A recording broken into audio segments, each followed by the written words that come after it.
Este programa narra cenas fortes que envolvem violência e não é recomendado para pessoas sensíveis e menores de idade. Todas as pessoas citadas tiveram seus nomes retirados de arquivos públicos e matérias de imprensa. Caso algum dos citados se sinta incomodado e deseje direito de resposta, favor enviar um e-mail para almoxarifadodecrimes@gmail.com.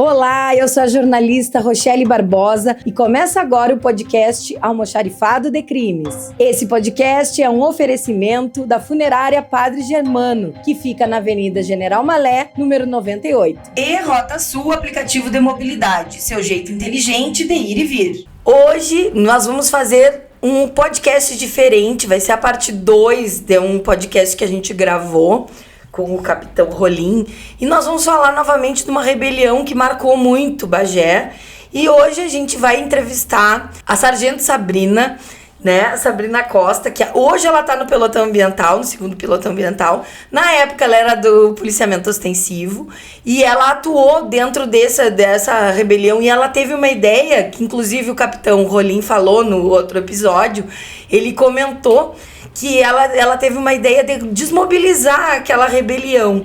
Então, Sabrina, a gente quer saber, assim, como é que aconteceu como é que tu conseguiu desmembrar aquela rebelião? Porque, assim, contextualizando para as pessoas, foi em 2016, teve um motim, uma rebelião que, na verdade, as pessoas queriam, os familiares dos presos não conseguiam adentrar ao presídio, e na época eu me lembro que os agentes penitenciários e o pessoal da guarda externa, porque a brigada militar ainda fazia guarda externa. Fazia guarda externa. Então, o que acontecia, assim, o pessoal dos agentes, eles estavam em greve, em mobilização, né, contra alguns reajustes salariais. E aí eles não iam deixar ter visitas naquele dia. E os familiares se revoltaram e os presos lá dentro acabaram fazendo uma rebelião. Botaram fogo, né, quebraram muita coisa. Inclusive eles foram para cima da polícia, foram para cima da brigada. Só que antes de chegar o choque, de chegar o pelotão de operações especiais na época, né, a Sabrina teve uma ideia, e eu queria que ela nos contasse como é que aconteceu. Nos conta desde o início, assim, Sabrina, lá de 2016, que tu participou e fosse bem atuante. Tá bem, Rochelle. Eu me sinto honrada de estar aqui conversando contigo, porque nós temos anos, né? É verdade. De amizade, né? E trabalho juntos, então eu fico muito gratificada em participar do teu podcast. Foi dia 21 de dezembro de 2016.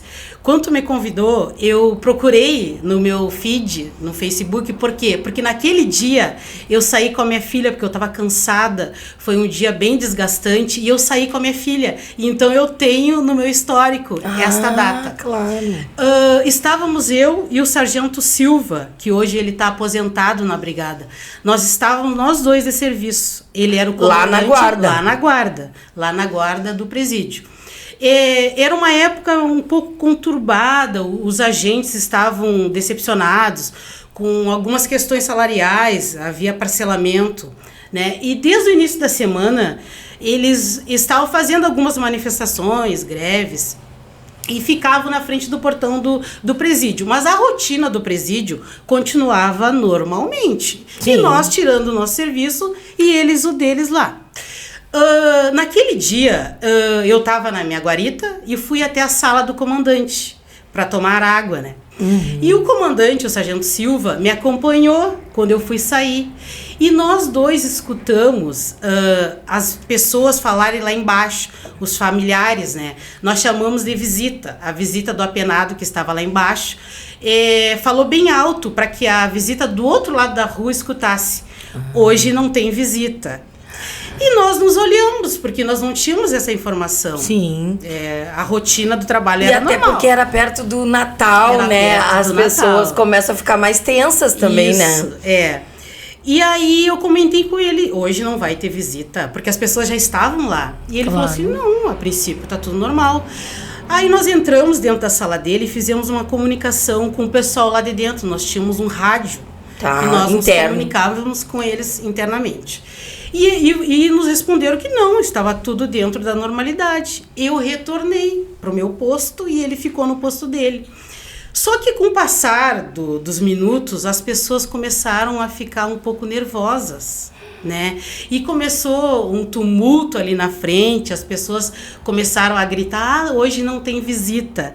E eu saí do meu local, da onde eu estava, na guarita que eu estava, e atravessei a passarela até a sala do comandante e fiz contato com ele. Quando eu entrei lá, ele me falou assim, hoje vai tá complicada a coisa. E aí ele pegou e começou a juntar o nosso material. Sim. Né? Eu peguei o telefone e comuniquei à sala. Tá acontecendo uma situação diferente hoje no presídio. Tem uma movimentação aqui na frente e a princípio não vai ser liberada a visita. E todos sabem que quando não é liberada a visita... dá complicação, claro. Dá problema, Até porque eles estão ali, né? Eu acho que é 3 dias, era antigamente, né? Antigamente naquela época era 3 dias de visita, que era na quarta-feira, no meio da semana, e depois sábado e domingo. Isso, e eles até falam assim, a visita é sagrada, eles falam. Então, foi essa motivação mesmo. Foi esse dia, tá. Aí eu comuniquei à sala de operações, né, que estava ocorrendo esse fato. Quando eu tô no telefone, começam a bater objetos na sala do comandante ali. E eram pedras. Estavam jogando, porque os familiares. Os apenados. Os familiares e os apenados. Os apenados já estavam no pátio, né? Nossa. Eles estavam no pátio e já ficaram sabendo que as visitas não iriam entrar. Sim, pela movimentação, falando. Dá para escutar. Claro. E eles começaram a jogar objetos, começaram a jogar pedra na sala do comandante. Nós pegamos o nosso material antimotim, né? Sim. Saímos de dentro ali da sala do comandante e nos abrigamos na guarita. Esta guarita, ela tem visualização para o pátio dos apenados. Isso, e para externa. E para a rua, onde estavam as visitas ali no portão do Então presídio. vocês visualizavam toda a situação no entre os meio dois. de todo aquele conflito. E aí, os familiares começaram a jogar pedra em mim e no sargento, e os apenados também começaram a... Chegasse a ter machucado? Não, nós nos abrigamos ali. Uhum. E nós possuíamos munição antiletal, antimotim ali, e nós utilizamos, né? Para quê? Para que os presos não saíssem do pátio ali e não saíssem para a rua. Eles começaram a quebrar parede, eles começaram a quebrar o telhado, né? Foi horrível. Eles subiam no telhado e nós conseguimos conter, né? Com a munição menos letal, né? Sim. Que era o armamento que é utilizado... É tipo aquelas balas de borracha. 12. Isso, para conter os presos, né? Sim. Esse armamento que nós temos que utilizar nesse tipo de evento. Tu tinha algum treinamento para isso, Sim, Sabrina?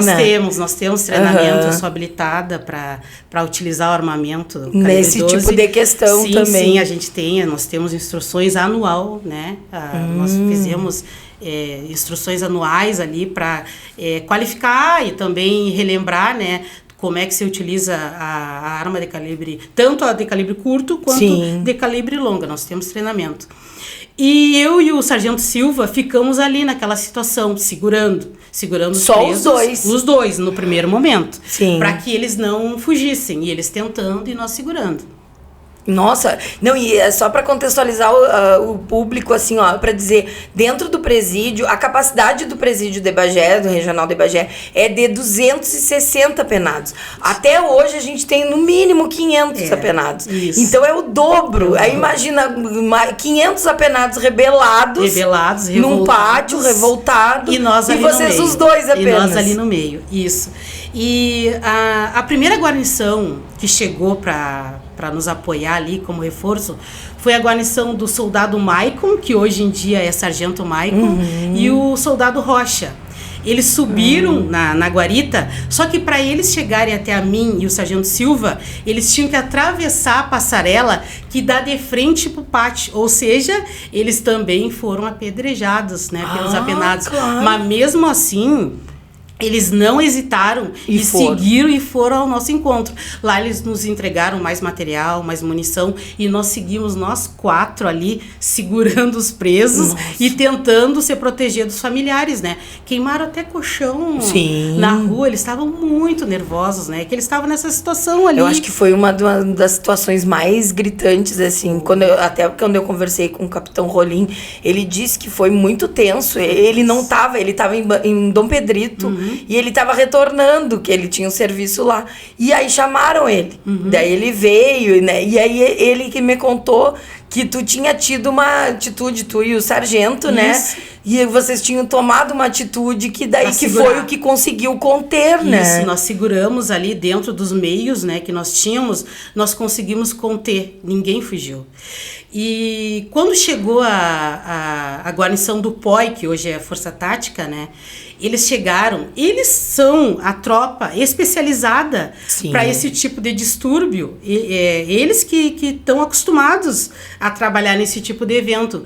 Mas quando eles chegaram, eles olharam assim, ó, que nós 4, já né, tinham conseguido. Do policiamento ostensivo, nós seguramos, né? Dentro da nossa capacidade e os meios que nós obtínhamos ali, nós conseguimos segurar até eles chegarem com toda a estrutura da brigada, né? Com que daí todo vem o material, com aquele equipamento, com certeza. Aí chegou o pessoal com toda a estrutura ali e equipamento. O comandante, na época, era o Tenente Coronel Emílio, também chegou, né? Junto com a tropa do POI. Aí quando eles chegaram, aí nós nos sentimos mais assim tranquilos, porque nós não estávamos mais sozinhos naquela situação. Né? Veio o reforço, né? Seguimos, né, no mesmo combate ali, na contenção, para que ninguém fugisse, mas agora com a tropa especializada. Por quê? Porque nós fazíamos a guarda externa. Sim, né? Era só o trabalho de contenção. De contenção, de ver ali mesmo. Isso, porque entrar lá no estabelecimento é serviço do pessoal do policiamento do POI. Do POI e do choque, né? Depois. Especializado, né? Quando eles chegaram, aí eles fizeram esse controle interno e nós seguimos ali fora, ali na contenção. Mas, Rochelle, assim, ó... eu sou militar, já faz 18 anos, né, que eu tô na Brigada Militar, agora no policiamento ambiental. Mas, apesar dos problemas que existem, tanto é que nós nos envolvemos nessa situação por problema social, econômico.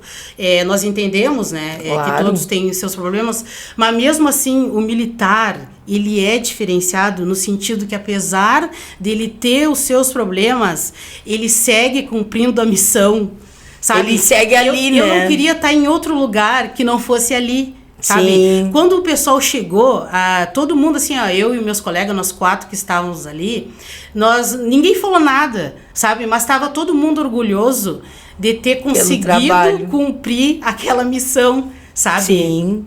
Porque mesmo é uma não situação... sendo especialista.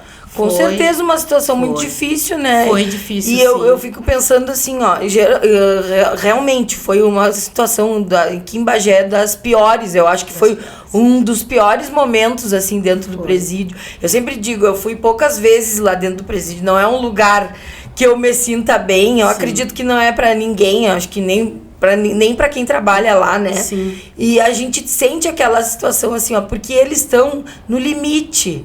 Então, quando tu vê uma rebelião, assim, né, que eles se rebelam contra, tu fica pensando assim, será que a força do Estado tem como conter aquilo ali, né? Tem a capacidade de conter, minimizando os danos. Até para não matar ninguém, para não... Exato. Isso, então tu tem que ter todo esse cuidado, e mesmo assim a missão foi cumprida. Tivemos apoio da SMTC porque isolaram o local, né? Porque as pedras, além de nos atingir, tentaram nos atingir, iam para casa das pessoas, iam para as ruas, né? Então eles isolaram o local. O Corpo de Bombeiros nos ajudou também. O efetivo que estava de folga, o pessoal queria se fardar e ir para lá, começavam a mandar mensagem. A Sargento Diva, e agora ela tá aposentada, não sei se você lembra dela. Lembro. Ela foi pra lá levar água gelada. Que o militar... Porque depois vocês tiveram que ficar lá ainda, contendo. Até se acalmar. Isso transcorreu até o final do serviço, este evento. Claro que com o apoio do POI, da Força Tática, já conseguimos acalmar. Claro. Acalmar os ânimos, né? Conseguiram colocar o pessoal ali, os apenados, pra dentro. E tu seguiu trabalhando na Guarda Externa depois disso? Segui trabalhando na Guarda Externa, né? O presídio foi totalmente destruído, né? Foi, né? Foi totalmente destruído. E o pessoal, eu lembro assim que o pessoal apavorado. Como é que vocês estão? Porque eles sabem que nós éramos a quantidade de efetivo que estava ali. E o meu irmão estava aqui em Bagé, na época ele morava aqui em Bagé, e ele me ligou. Ele me ligou dizendo assim, Sabrina, te cuida que tem mais de 20 presos soltos que fugiram do presídio. Até naquela época tinha fake news, Já tinha as fake news. Aí ele falou assim, não, tu te cuida porque eles estão soltos e lá no presídio está uma guerra. Aí eu falei para ele assim, tu não te preocupa que ninguém fugiu. E outra, eu tô aqui, eu tô de serviço. Nossa. E ele ficou apavorado. Mas eu falei pra ele assim, tu não te preocupa que eu tô muito bem acompanhada, né? Sim. Que era dos meus colegas, nós estava muito bem ali. E vocês têm essa coisa da proteção, né? Todo o efetivo acaba, né, se unindo, bem que nem tu falou. Foi uma união ali pra conseguir conter, né? Pra conseguir conter, Porque a gente fica sempre pensando, né? Como que eu vou agir nesse tipo de situação? Como é que tu, na hora, assim, tu e o sargento disseram, vamos ter que fazer alguma coisa, porque estamos sendo atingidos. Isso aí nós falamos assim, não, nós vamos ter que nos proteger e também ninguém vai sair daqui. Vamos ter que conter, porque era a nossa missão ali. Nós estávamos em serviço ali e a nossa missão é fazer com que ninguém fuja. Claro. Né? Então, nós pensamos nisso daí. Nós falamos assim, não, vamos fazer de tudo para conter, segurar, porque a gente sabe que o reforço vem. Então, assim, nós tínhamos confia também, né? A gente confia. E nós tínhamos que segurar até que todo o aparato da brigada chegasse. E para isso a gente cumpriu ali a nossa missão, né? No que foi imposto para nós ali naquele dia, naquele momento. Mas com muita satisfação. Era o lugar que eu assim, se eu não tivesse lá naquele momento, eu ia dizer, eu poderia estar lá ajudando meus colegas, mas eu estava. Era o meu dia de serviço e o dia do sargento também. O sargento se aposentou naquele ano. Em 2016. Isso, ele se aposentou ali final de 2016, início de 2017. Era um dos últimos serviços dele e eu comentei isso para ele. Eu falei para ele assim, que bom que o senhor vai encerrar sua carreira na brigada com chave de ouro, cumprindo a missão que foi imposta para ele. Ai, que legal. E teve algum outro evento lá? Tu teve quanto tempo na Guarda Externa? Olha, eu trabalhei ali, não foi por muito tempo, né? Foi por pouco tempo ali, foi 1 ano e pouco que eu trabalhei ali na Guarda Externa, porque a gente reveza. Sim. Não fica fixo ali. Nós cumprimos escala e é um revezamento. Até porque é meio complicado, né? No meio dos presos ali. Sim, tem alguma animosidade ali no momento? Eles testam, né? Eles testam o efetivo que tira serviço, mas... Ainda mais que vocês... Porque vocês que prendem aqui na rua. Sim, e aí eles estão lá e eles acabam conhecendo, Eles conhecem. Mas eu sempre digo assim, cada um na sua. Eu faço o meu serviço. Se eu prendi, é porque alguém cometeu algo errado. Com certeza. E eu vou fazer o meu serviço. Então, por isso que eu nunca tive problemas, que eu faço aquilo que eu tenho que fazer. Eu prendi, fiz o meu serviço, né? Eles estão cumprindo lá a pena deles. Quando sair, tudo bem, vão arrumar um serviço, vão viver a vida deles, mas o meu serviço eu tenho que fazer. Então, se ficar bravo, ou não faz tenho que fazer, não tem que fazer. O meu serviço eu tenho que cumprir. Cada um no seu trabalho. Cada um no seu trabalho. Sabrina, muito legal, assim, e eu fiquei muito orgulhosa de ti quando o capitão falou, eu fiquei muito orgulhosa, eu digo assim, porque é muito importante, né, tanto quanto mulher, assim, de tu conseguir, e tu foi foi indispensável ali. Tu foi a pessoa que conseguiu conter aquilo tudo até chegar a outra guarnição, né? Então, assim, eu fiquei muito orgulhosa pelo teu trabalho, parabéns, e esperamos que nunca mais aconteça esse tipo de situação, né? Hoje tu tá já na patrulha, né, no pelotão ambiental, que é outro setor, é mais tranquilo, e mesmo assim, né, temos crimes bem complicados, né, porque a gente vê, mas é uma satisfação, foi muito bom conversar contigo, saber um pouquinho da tua visão e do teu lado lá dessa história. Muito obrigada mesmo. Eu que agradeço por poder falar um pouquinho da minha rotina na Brigada Militar. Eu fico muito lisonjeada. Obrigada. Obrigada. Esse podcast é um oferecimento da Funerária Padre Germano, que fica na Avenida General Malé, número 98. E Rota Sul, aplicativo de mobilidade, seu jeito inteligente de ir e vir.